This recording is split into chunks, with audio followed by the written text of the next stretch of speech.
Hi, it's Gina, Captain Stitches, where we bring friends together in the form of a good old-fashioned quilting bee, only in a new modern form of a stitching bee, because we're not just about quilting, we're about all different forms of stitching, such as embroidery, slow stitching, cross stitching, whatever your favorite stitching may be. Come on, you're welcome to join us. What do I have for you today? Well, today is our week in review. What have we been doing throughout the week here at Captain Stitches? Well, it's been a little productive week and we've done some fun things. So I have a few nice goodies to share with you. First of all, on our Tip Demo Tuesday, I was sharing with you how to make the yo-yos using the yo-yo maker. And I also showed some tips for how to use those yo-yos once they're made, which I showed this little flower pot. It had yellow yo-yos on at that time. I've decided to change the color of them to these beautiful pink flowers. And since then, if you can see, I have needle turn appliqued the flower pot, the stems to the flowers. A couple of the leaves are needle turned. We got a couple left to go. The yo-yo flowers are attached. We just need to add the buttons to the centers, do the other two leaves here, and then do some embroidery, embellishing on it, and it'll be ready to layer and quilt and then put in a frame and be a finished project. So that's one of the things we did. Then also Tuesday morning, one of my quilt friends and I decided to go on a road trip to one of our local quilt shops here in the area. So we went to Creative Fires in Springfield, Ohio.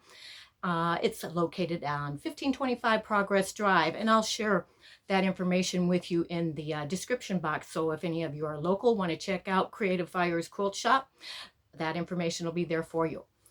But of course, I didn't really need anything. As you can see behind me, I have plenty of fabric and supplies, but as a quilter and a stitcher, you always come across something you just think you must have and add to your stash and your collection. So first of all, I found this cute little pattern. It's by Hugs and Kisses, and it's Miss Rosie's roll-up. Miss Rose's roll-up is what it's called, and it's a cute little roll-up bag to hold your sewing supplies. It's made out of hexagons, which we call hexies, and included in this pattern are the iron-on hexies for doing English paper piecing. So that's going to be a fun project to do. And I also came across some beautiful fabric, which has a stitching theme to it. Of course, it's got the scissors, it's got buttons, safety pins, buttons, a needle threader, even all sorts of really neat sewing notions on there.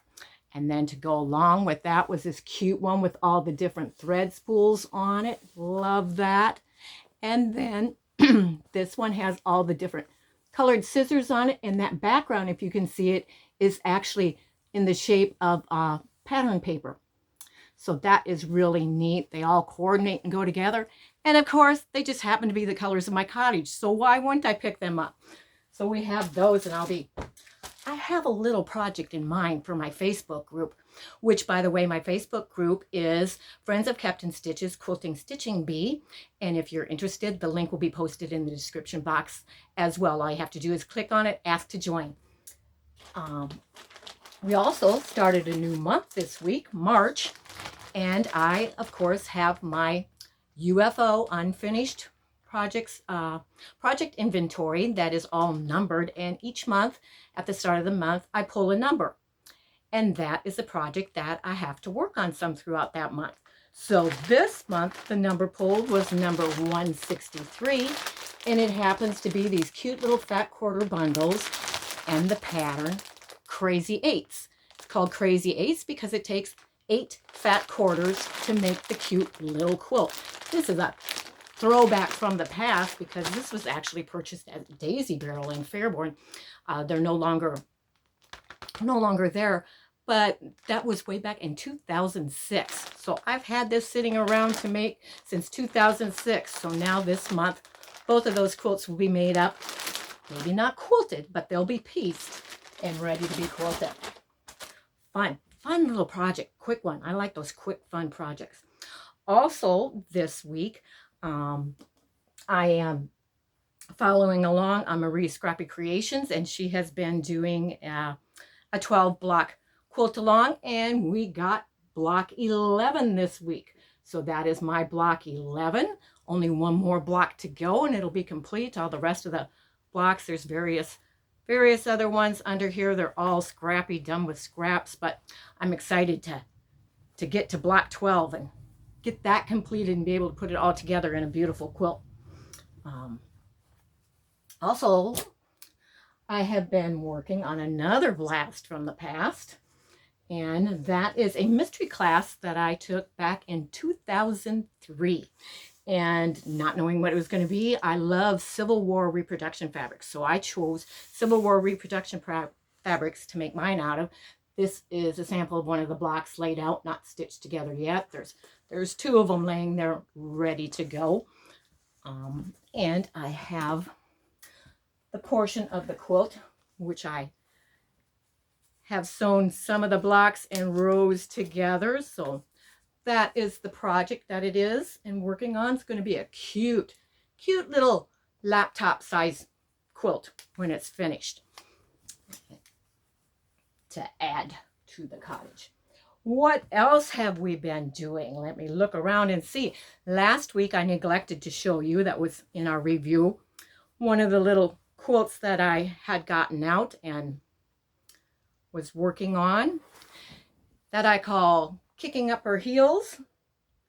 It's a little cowgirl quilt, and all I needed to do, the quilt top was finished except for this boot applique on there, and I'm going to I had to cut that out, get that put on there, and I'm going to be machine appliquing that, and then it will be all ready to go, laid out, ready to quilt up. And I also have all the coordinating little boy fabrics that go with this to make a little cowboy one also. So those will be cute and off to some cute little kids in the future. And we are also still working on our cloth stitching journals in the Facebook group. Those that aren't working on a cloth stitching journal some of them are working on a different type of embroidery or whatever stitching they prefer at the moment to stitch along and have some fun. Which brings me to another one of my purchases this week. As I was walking around, I saw this cute little, it's almost like a tackle box, which you open it up and it has the two layers that fold out. So I'm able to keep my threads, my embellishments that I plan on using. Another little one down in there. Both of the pages that I'm currently working on. And other little things that go along with it. You know, my needle sewing book in here that has everything that I need. All nice and tucked in one little place. Ready to just fold up, close up. Has that nice handle. Easy to take along wherever I'm going. In the house or away from home if I want to take the stitching with me, all in one neat little place to go. Love when I find handy little things like that to keep things in and organized. Love organization. I believe I have showed you just about everything that we have worked on this week. I don't think I'm forgetting. Oh, I'm forgetting one thing. It's been 8 months since I had both my hips replaced, 2 months apart at the same time. Well, not at the same time, but within 2 months of each other. And it has been 6 months since I had the right hip done. And in that surgery, I ended up having nerve damage. So I have nerve damage in my right leg, no feeling in my foot. So I've been having anxiety and fear about getting behind the long arm and working on it. I finally worked up the courage to step behind the long arm and work on it the other day. And the reason that I was afraid to is because, you know, you're walking along and when you can't feel your foot, you can't be watching, and I was afraid that I would trip over the cord or something on the floor or stumble and fall while I was doing it. So there was that built up anxiety about getting back behind it. But I finally, like I said, got up the courage, got behind the long arm, worked on the quilt that I've had loaded on the long arm for 8 months, and worked on it until I ran out of bobbin. And it felt so good to be back behind that long arm again. Thanks for all the encouragement from everyone along the way in that journey. So that's what's been going on in Kept in Stitches this week. I hope you have enjoyed seeing what we're doing. I have lots of plans for the Facebook group coming up, some little secrets, fun, exciting things for everyone to have something in some form of stitching to join along and share and create more friendships along the way. So thanks again for watching. Remember, I can keep you in stitches. Hit that subscribe button, click on the bell to get notifications for when new videos are up on the channel. And also, if you're interested in joining my group, don't forget that link will be in the description box. Just click on it and ask to join. Have a great day, everybody.